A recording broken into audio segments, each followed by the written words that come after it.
প্রাথমিকভাবে যে আলোচনা হয়েছে পার্টি মিটিংয়ে শুভেন্দু অধিকারী, শ্রমিক ভট্টাচার্য, সুকান্ত মজুমদারদের সঙ্গে প্রধানমন্ত্রী নরেন্দ্র মোদী, অমিত শাহ, নীতিন নবীনদের যে মিটিং হয়েছে, রুদ্ধদ্বার মিটিং, সেখানে শোনা যাচ্ছে যে 150 জন প্রার্থীর নাম বিবেচনা করা হয়ে গিয়েছে বা 150 জন প্রার্থীকে চিহ্নিত করা হয়ে গিয়েছে বা তাদের নাম মোটামুটি ঠিক করা হয়ে গিয়েছে। এর থেকে আরো ইন্টারেস্টিং যে বিষয়টা সেটা হচ্ছে গিয়ে যে পুরনো যারা বিজেপি কর্মী, পুরনো যারা বিজেপির দীর্ঘদিনের যারা নেতা, যারা দীর্ঘদিন ধরে সংগঠন করে এসেছেন, তাদেরকে এবারে প্রার্থী বাছাইয়ের ক্ষেত্রে বিশেষ গুরুত্ব দেওয়া হবে, মানে তাদেরকে প্রার্থী করা হবে। এই জায়গাটা কিন্তু খুব গুরুত্বপূর্ণ। আমি ঠিক এই জায়গা থেকেই আমি অনির্বাণের কাছে আসবো। অনির্বাণ, তার মানে এক প্রকার এটা আমরা বলতে পারি যে যখন এই আলোচনা হচ্ছে যে পুরনো যারা নেতা রয়েছে, কর্মী রয়েছে, তাদেরকে গুরুত্ব দেওয়া হবে, তার মানে দিলীপ ঘোষকেও বিধানসভা ভোটে প্রার্থী করা হতে পারে, এই সম্ভাবনা প্রবল। দেখো, এই মুহূর্তে দাঁড়িয়ে সেটাই সব থেকে বড় বিষয় যে এখন কি হবে।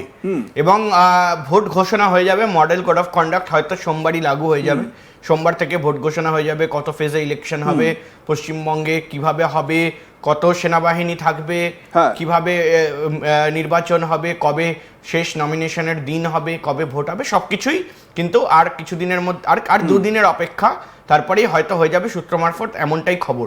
এবং তার মধ্যে দেখো, একদিকে যেমন তৃণমূল কংগ্রেস, তারা অনেক আগে থেকে তাদের প্রার্থী তালিকা ঠিক করে রাখে এবং সেটা ঠিক করে এখন প্রায় ডিপ ফ্রিজে রাখা রয়েছে খাবারটাকে তৈরি করে।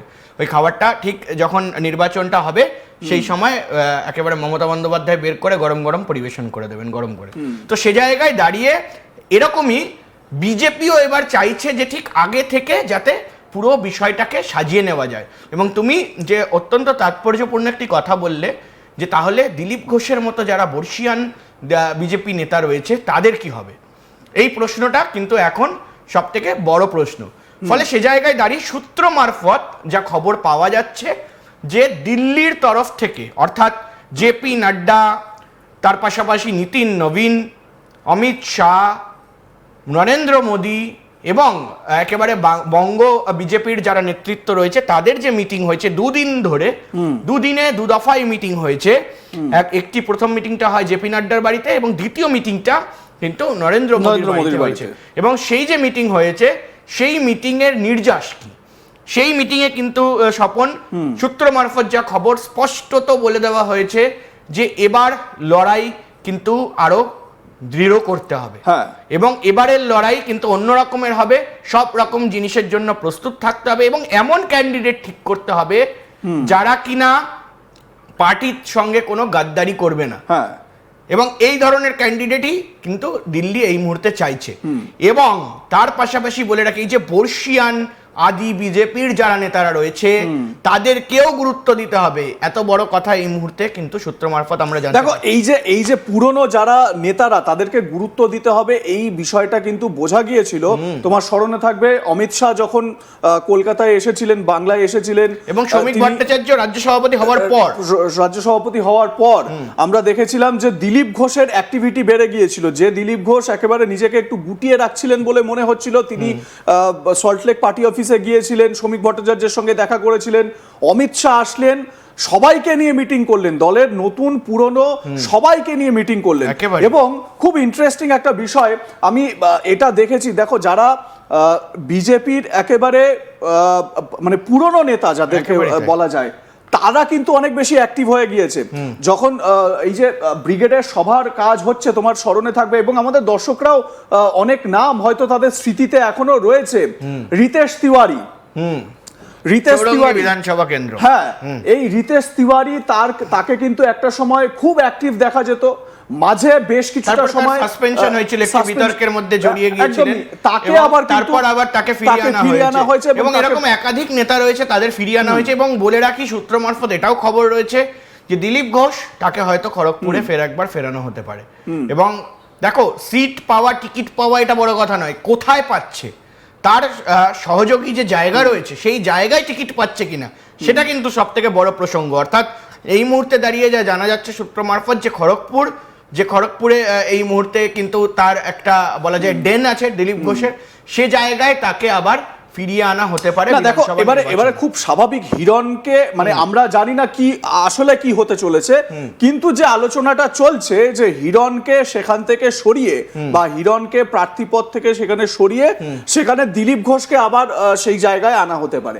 এর অন্যতম কারণ হচ্ছে দিলীপ ঘোষের সেটা জোন, দিলীপ ঘোষের গড় সেই জায়গাটা, এবং দিলীপ ঘোষ আমরা দেখেছি এবং আগে সেখানটাকে কেন্দ্র করে দিলীপ ঘোষ আশেপাশের বিধানসভাকে আরো উজ্জীবিত করবে। একদমই, আমি ঠিক এই জায়গা থেকে বলছি, কারণ দিলীপ ঘোষ এর আগে তোমার স্মরণে থাকবে যখন তাকে 24-এ লোকসভায় প্রার্থী করা হয় বর্ধমানে, তিনি কিন্তু আপসেট ছিলেন এবং তিনি তার কাছে তিনি বারবার বলেছেন যে আমাকে দল জিজ্ঞাসা করেছিল যে কোথায় আপনি দাঁড়াতে চান, তিনি বলেছিলেন নিজের গড় নিজের জায়গা, মেদিনীপুরের মাটি তিনি খুব ভালো চেনেন, তা সেই জায়গা থেকে তিনি রেজাল্ট করে দেখিয়েছেন।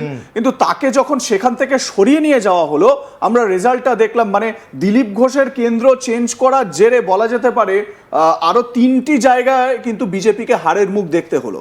তো এই রকম একটা বিষয় থেকে মানে আরো এরকম অনেক নাম উঠে আসছে। অগ্নিমিত্রা পাল, অগ্নিমিত্রা পালকে আসানসোল দক্ষিণ থেকে তাকে দাঁড় করানো হতে পারে বলে শোনা যাচ্ছে। দেখুন, আমরা এখনো পর্যন্ত সূত্র মারফত যে খবর পাচ্ছি সেই অনুযায়ী আপনাদের কাছে আমরা তথ্য তুলে ধরার চেষ্টা করেছি। আপনাদের জানিয়ে রাখি যে আমরা দিলীপ বাবু, অগ্নিমিত্রাদি এবং শঙ্কর ঘোষ এদের সঙ্গে টেলিফোনে যোগাযোগ করার চেষ্টা করেছি, কিন্তু তারা প্রত্যেকেই একটা কথাই আমাদেরকে বলেছেন প্রাথমিকভাবে, যে যতক্ষণ না পর্যন্ত প্রার্থী তালিকা হাতে আসছে, ফাইনালি তারা জানতে পারছেন, ততক্ষণ তারা এ বিষয়ে কিছু মুখ খুলবেন না। বিজেপির নেতারা বা বিজেপির যাদেরকে প্রার্থী করা হবে তাদেরকে কিন্তু বলা হয়েছে, মানে তারা নিশ্চিতভাবে কোনো ইনস্ট্রাকশনস রয়েছে দলের তরফ থেকে, সেই অনুযায়ী কিন্তু তারা একেবারে চুপ রয়েছেন, তারা সেরকম ভাবে কোনো কথা বলছেন না এবং তারা পার্টি লাইন ফলো করেই তারা কাজ করছেন, যেটা খুব স্বাভাবিক একটা প্রসেস একটা পার্টির ভেতরে। তো এই জায়গা থেকে দেখো, যদি অগ্নিমিত্রা পাল স্পেসিফিক ভাবে বলি, আমরা দেখতে পাচ্ছি অগ্নিমিত্রা পাল তিনি কিন্তু আসানসোলে অনেক বেশি অ্যাক্টিভ এবং বিভিন্ন সময়, মানে আমি অগ্নিমিত্রা পালের যে কর্মকাণ্ড বা কর্মসূচি বিধানসভায় বা তিনি আসেন, বিধানসভায় তার বক্তব্য থাকে এবং তারপর বিশেষ করে শনিবার রবিবার ছুটির দুটো দিন তিনি কিন্তু আসানসোলে গিয়ে সময় কাটান এবং আসানসোলে মানুষের সঙ্গে কথা বলার চেষ্টা করেন। হ্যাঁ, এরকমও দেখেছি তাকে ঘিরে প্রতিবাদ বিক্ষোভও হয়েছে, এই ছবিও লক্ষ্য করা গিয়েছে। তো এইখান থেকে একটা স্পষ্ট নির্দেশ হয়তো দলের তরফ থেকে গেছে যে আপনারা যেই জায়গায় স্ট্রং বা আপনাদের নিজস্ব জায়গা বলতে যেই জায়গা যেখানে আপনারা জিতে এসেছেন বা যেই জায়গায় আপনারা ফল করেছেন সেই জায়গায় ফিরে যান। একেবারেই তাই, এবং এই বার্তা কিন্তু দেওয়া হয়েছে এই মিটিং। আমি তোমাকে একটু বিরত করছি, বিজেপি নেতা কৌস্তব বাগচি আমাদের সঙ্গে এই মুহূর্তে টেলিফোনে রয়েছেন।